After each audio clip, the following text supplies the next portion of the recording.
The Conversation France. Voir du sens là où beaucoup ne voient que des choses.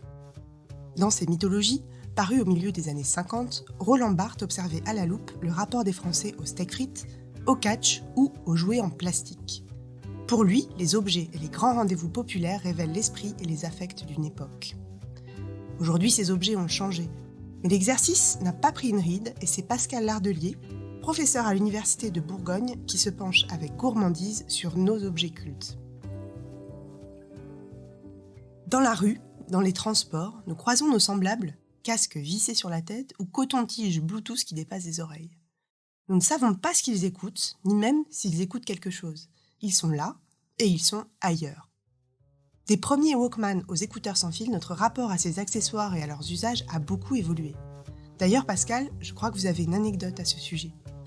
Oui, Sonia, j'en ai fait une anecdote. Il y a quelques mois, j'étais dans un train et j'étais obligé de répondre au téléphone. Et je déteste répondre au téléphone dans les trains. Là, j'y étais contraint, donc j'ai répondu et j'ai traversé la voiture avec la main qui protégeait du son et je me suis soudain aperçu que je ne dérangeais personne. Je ne dérangeais personne en parlant. Pourquoi ? Parce que toutes les personnes qui voyageaient avec moi avaient un casque sur les oreilles, écoutaient de la musique ou regardaient des films ou la télé ou des séries. Et donc, c'est vraiment un choc que j'ai eu. Et cette anecdote, c'est un signe des temps.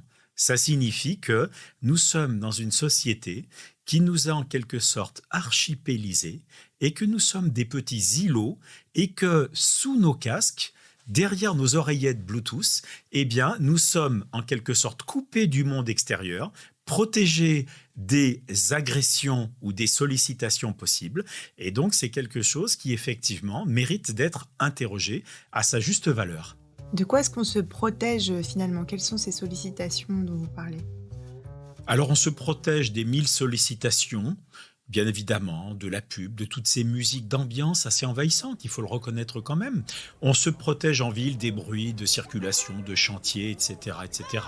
On se protège des éclats de voix qui peuvent nous agresser, nous blesser. Et puis surtout, on se protège des sollicitations d'autrui.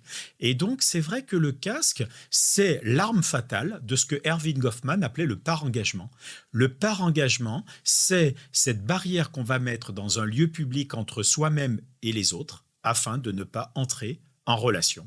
Eh bien, c'est vrai que le casque, on peut vous demander une pièce ou vous demander le chemin ou quoi d'autre. Eh bien, quand quelqu'un voit en public que vous avez des oreillettes, il sait que vous êtes de fait coupé à toute possibilité d'échange et de dialogue.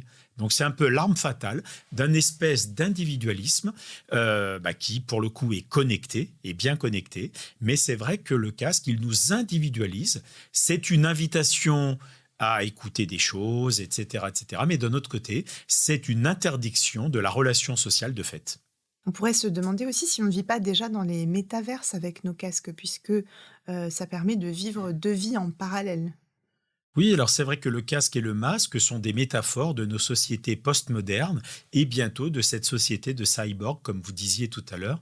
On se souvient que dans l'Antiquité, le dieu de la communication, mais le dieu des voleurs aussi, il avait des ailettes, c'était Hermès Mercure. Et bien désormais, si on devait redesigner Hermès Mercure, on lui mettrait des oreillettes. Donc c'est vrai que c'est un dieu qui incarne cet individualisme connecté, individualisme parce que le casque, il entérine vraiment la consécration de l'individu roi qui, avec sa musique, ses podcasts, ses replays, et peut-être le nôtre de podcast pour le coup, mais d'un autre côté, qui est véritablement connecté à ses univers, coupé d'autrui, et notamment dans les lieux publics.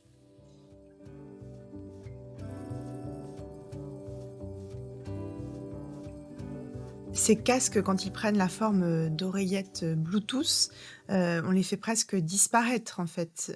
On intègre le casque à notre propre corps, on absorbe la voix en intraveineuse. Oui, on peut le dire comme ça, et c'est joliment dit. C'est vrai que les oreillettes qu'on voit de moins en moins, elles sont une fermeture au monde extérieur, une clôture véritablement, mais une ouverture sur d'autres horizons culturels, relationnels. On écoute de la musique, on regarde des programmes, on peut discuter bien évidemment aussi. On a tous été, il y a quelques années, vous vous souvenez, un petit peu fascinés et même énervés par ces personnes qui parlaient dans la rue toutes seules, avec beaucoup de gestes, avec véhémence, et puis ils étaient dans une conversation avec quelqu'un qui était loin de là, alors qu'ils étaient complètement fermés à toute interaction avec des gens qui étaient juste autour d'eux. Ça nous énerve aussi dans les trains, quand quelqu'un parle avec beaucoup d'emphase. Il a les oreillettes qu'on ne voit plus pour le coup, donc c'est un espèce de soliloque. Et pour le coup, on sait que la personne, elle est dans une espèce d'autre univers. Alors, c'est pas encore tout à fait le métaverse, mais on est déjà dans des espèces d'univers virtuels où, fermés à la vraie vie, on est ouvert à d'autres horizons culturels et relationnels, à d'autres relations qui prennent forme et corps via justement le Bluetooth. Et puis, il y a quelque chose d'un petit peu sacré, puisqu'on entend des voix qui viennent d'ailleurs. Jeanne d'Arc sort de ce corps, pourrait-on dire. Mais en tout cas, c'est vrai que par la magie du Bluetooth, ce qu'on entend, il n'y a même plus besoin de fil, comme il y a quelques années où on était relié au téléphone. Et c'est vrai que maintenant, ce sont les ondes qui nous amènent des univers, qui nous amènent des horizons dans lesquels nous voyageons via la voix. Et puis, ça peut signer aussi, alors si on est un petit peu pessimiste, ça pourrait signer aussi ce que Roland Jacquard, disparu récemment, appelait des exils intérieurs. Et donc, c'est vrai que derrière nos oreillettes, sous nos oreillettes, nous sommes dans un exil intérieur, on le voit bien dans les lieux publics, où coupés de toute communication et de toute possibilité d'interaction avec autrui, nous sommes justement dans un univers intérieur dont on ne doute pas qu'il est riche, bien évidemment, mais en tout cas qui insularise un petit peu davantage le lien social. Donc un symptôme de l'ultramoderne solitude. On peut le dire comme ça, en effet.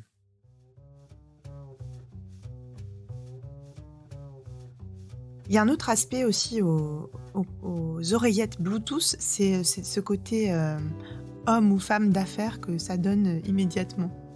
Oui, c'est vrai qu'il y a encore un imaginaire qui est celui des films qui nous montraient les premières personnes bardées de ces oreillettes, et c'était forcément des personnes importantes qui, même en marchant dans la rue, même dans les transports, traitaient des affaires.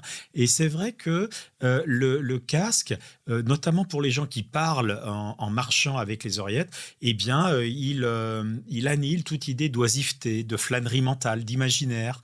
C'est vrai que partout, tout le temps, on travaille. On fait avancer les dossiers. Et c'est vrai que c'est ce côté executive woman que l'on voit, avec des femmes qui vont se promener avec les oreillettes. Et c'est vrai que l'idée de la flânerie urbaine, elle est un petit peu mise sous l'éteignoir par les personnes, notamment en conversation avec les oreillettes. On devient nous-mêmes des petites machines dotées d'une antenne, finalement. Oui, nous sommes des insectes qui ne disent pas leur nom, alors puisqu'avec nos antennes, effectivement, nous captons des ondes et puis nous les traitons, nous les rediffusons. Et c'est vrai que nous sommes perpétuellement affairés, perpétuellement en affaires avec des personnes qui ne sont pas là, mais qui font des choses importantes avec nous pour le coup. Est-ce que ce n'est pas aussi un syndrome de la Startup Nation, ces oreillettes Bluetooth ? Ça peut l'être. Alors l'allusion, elle est un petit peu macronienne, elle est assumée, et c'est vrai que pour filer la métaphore, on pourrait dire que ceux qui sont tout le temps connectés avec leurs oreillettes, qui parlent dans les lieux publics, les sourcils froncés, etc., ils sont en première ligne, ce sont les premiers de cordée d'Emmanuel Macron, ceux qui font effectivement avancer, et pour cause, ils travaillent partout, tout le temps. Et ils ne sont pas dans une flânerie à écouter de la musique, mais même dans les lieux publics, on les voit tellement souvent dans les gares, n'est-ce pas ? Et là, ils sont en train de travailler, de faire avancer les dossiers, de traiter des choses importantes. Et oui, pour le coup, je crois que l'un des symboles de la Startup Nation, c'est bien l'oreillette. Alors, il me reste à souhaiter une bonne écoute à nos auditrices et auditeurs avec leurs casques ou leurs oreillettes. Merci beaucoup, Pascal Lardemi. Merci à vous, Sonia Zanad.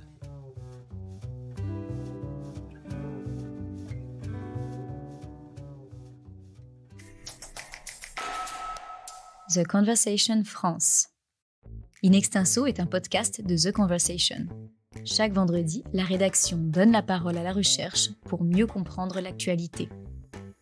Retrouvez l'ensemble des épisodes d'In Extenso et nos autres séries directement sur theconversation.com dans la rubrique podcast.